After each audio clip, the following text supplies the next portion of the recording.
Сәлем, каналыма қош келдіңіз. Бүгін жұп-жұмсақ нәзік болып шығатын, оңай жолмен дайындалатын лаваш пен пицца дайындаймыз.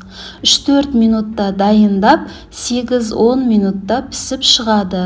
Мен бұл жерде салмасын 2 пиццаға дайындаған едім. Сіздерге бір пиццаның рецебін төменге қалдырамын. Алдымен соусын дайындаймыз. Чеснокты пресстен өткізіп, кетчуп, майонез үшеуін біріктіріп, жақсылап араластырамыз.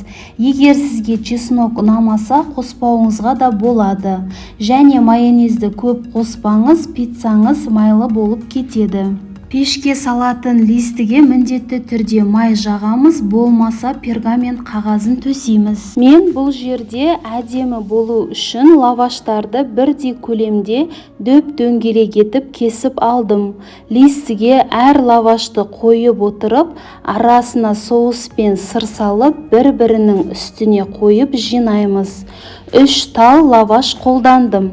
Арасына сыр көп салмаңыз, сырдың да майы көп болады. Орташа көлемде салыңыз. Ең соңғы 3-ші лавашты қойғаннан кейін де бетіне соусын жағып, салмасына шұжық пен қызанақ салдым. Әзірге бұл жерде сыр салмаймыз. 170-180 градустағы қызып тұрған пешке салып, 8-10 минут аралығында дайын болады. Абайлаңыз, ұзақ жоғарғы температурада тұрып күйіп кетпесін. Пицца дайын болған кезде пештен алып, бетіне сыр салып, сырды еріту үшін пешке қайта 2 минутқа салып аламыз. Кез келген пиццаға жақсы сапалы сыр қолдансаңыз, пиццаңыз өте жақсы болып шығады. Міне пиццамыз дайын. Өздеріңіз көріп тұрғандай өте нәзік болып шыққан, әрі жасалу жолы да оңай.